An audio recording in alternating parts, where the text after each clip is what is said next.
Is the Ledger wallet actually safe? There is a lot of backlash going on right now following the release of Ledger's Recover program. So in this video, I'll give you the whole lowdown of what the Ledger Recover program is, what it actually impacts and is a security risk and what is not, and what I'm doing to stay safe. And in fact, I probably will be switching to another provider. So let's get into it. What is the Ledger Recover program? This is a subscription-based feature that allows users to store their seed phrase online for an easy recovery process in case you lose your seed phrase like the piece of paper. And this costs $9 per month. It isn't a compulsory purchase or the default setting for all ledgers. The users actually have to opt in to purchase this feature and enable it. Once it is activated, the backup is then divided into 3 portions and then stored across 3 separate companies: Ledger themselves, CoinCover, and EscrowTech. In order to set this up, you have to complete KYC identification and include a document and a selfie recording. Then when you want to recover your seed from this program, you connect your Ledger, go on the Ledger website, and then again, you have to complete KYC to verify that you are yourself. And then those 3 parties come together with shards of your seed phrase, and then they can piece it together to recover your whole account. Now, for the time being, this program is only available for the newer Ledger Nano X model. For the older Ledger Nano S, they aren't affected and you cannot use them yet. So what is the security risk and the controversy around this? The idea of the seed phrase leaving the hardware wallet really did not resonate with.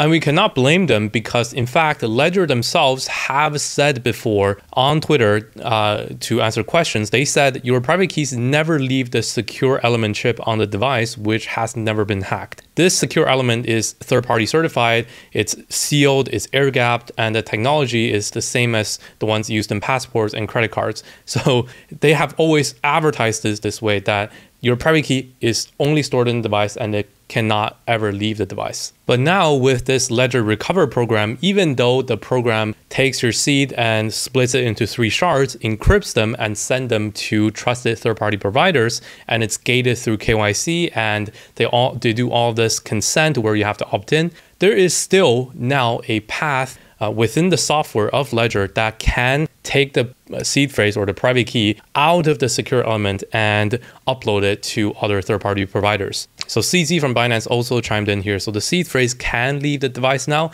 This sounds like a different direction than your keys never leave the device. To make things even worse, the Ledger support team on Twitter has absolutely handled this very poorly. And they use language like, technically it's always possible. You just trusted us not to do it and not to write firmware that facilitates extracting your seed from the device. So now you see why people were rightfully angry. A lot of people went on Twitter and called everyone to stop using Ledger because they've shown nothing but really incompetence in handling these security seriously. And they've even now publicly admitted that before they said it cannot leave the device, but now they say, okay, there's potentially a backdoor that lets trusted third parties to extract the seed and shard it and encrypt them in order to provide this whole recovery program. So how big of a problem is this? Let's break down the few key aspects people are angry about. First, splitting the seed phrases as a backup is not a problem by itself. This is actually good. This is a very common practice that expert users tend to do.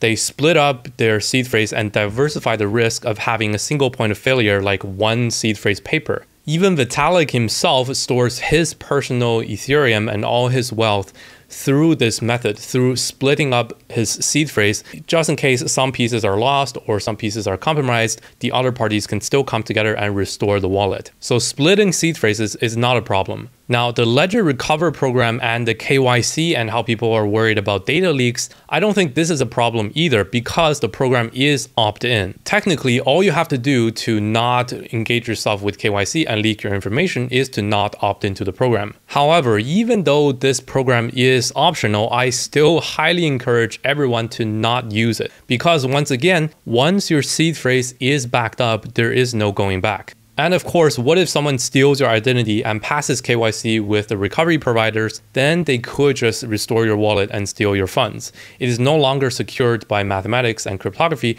It is now based on some trusted third party acting their part and being secure with your information. And in a more extreme scenario, what if the government or courts subpoena your crypto wallet? And this could force the recovery providers and ledger to give up your seed phrases because they are companies, they have to comply with the law and the government. The former CEO and one of Ledger's co-founder also chimed in on Reddit to say, okay, if you are a recovered user and have your shard safeguarded by third parties, then yes, a government could subpoena them and get access to your funds. Okay, lastly, and perhaps the biggest problem of this all is that the Ledger Recover program reveals Ledger's new firmware, and in fact, most of the firmware of hardware wallets can be customized and upgraded to have potentially backdoors. This is a big problem. Remember this from Ledger support again. Technically speaking, it is and always has been possible to write firmware that facilitates key extraction. We just always trusted Ledger to not deploy such firmware. And now with how the recovery program works, it becomes much clearer. Basically, you sign up for the program, you pay for the fee, and then you simply sign a transaction which will allow Ledger to back up your seed phrase. Then magically, your seed comes out of the device and goes to the third parties. There is no manual process needed. You actually don't have to export your seed phrase and write it down on a piece of paper or take out your paper backup and then send Ledger those paper backup. And that is not the case. Actually, Ledger doesn't even need you to manually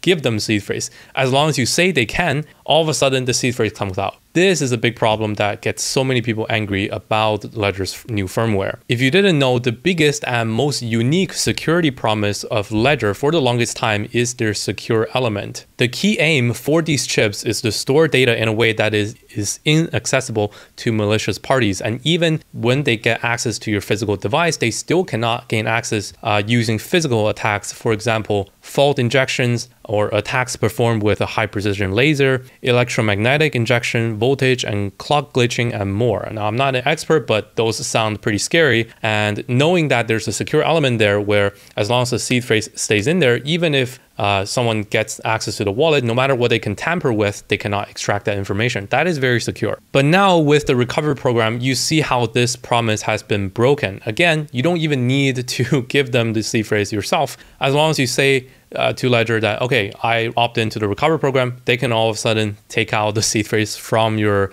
secure element. That's just not okay. In fact, I would be much more comfortable if the program instead requires you to manually enter in your seed phrase as a backup and then upload them to third parties. That's okay. That actually keeps the secure element still secure.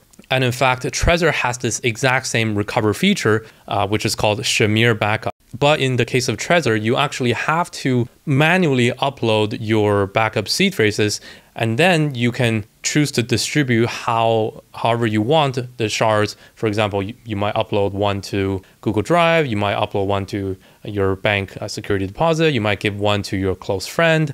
It's all up to you. And this whole process happens offline and manually. This is actually much more promising, and this is truly an opt-in program. If you don't choose to do it, Trezor cannot do it automatically for you. This kind of a program is okay. Ledger's recover program is not, because it doesn't need you to manually do it. All you need to give is consent, and they have that full power to extract your seed phrase and generate backup. That's just not okay. So this whole Ledger situation should really act as a wake-up call for all of us to learn how hardware wallets really work. And in fact, I really dug deep and actually learned a lot of new things as well. Although Ledger is the first company to come up with such a program, experts revealed that all hardware wallets technically do have the ability to make changes to the firmware that can extract your seed and private keys. Check out this tweet thread from Hasib from Dragonfly. Basically, what people assume is that Ledger and other hardware wallets is an unupgradable box with a private key inside. But this is actually not the case.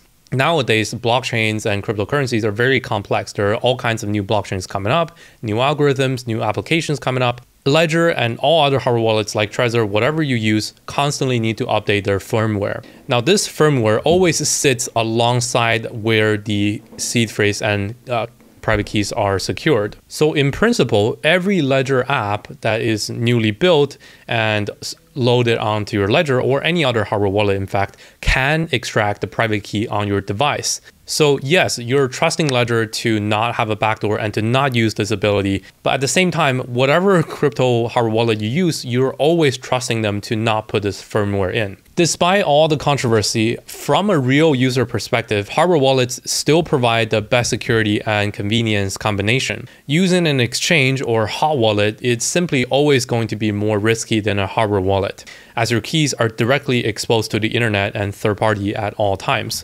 Even with the Ledger, even with the Recover program, you are still much more secure by using it and combine it with MetaMask, and it is still a super secure and super convenient option versus if you are using just a phone wallet or just an exchange or just MetaMask.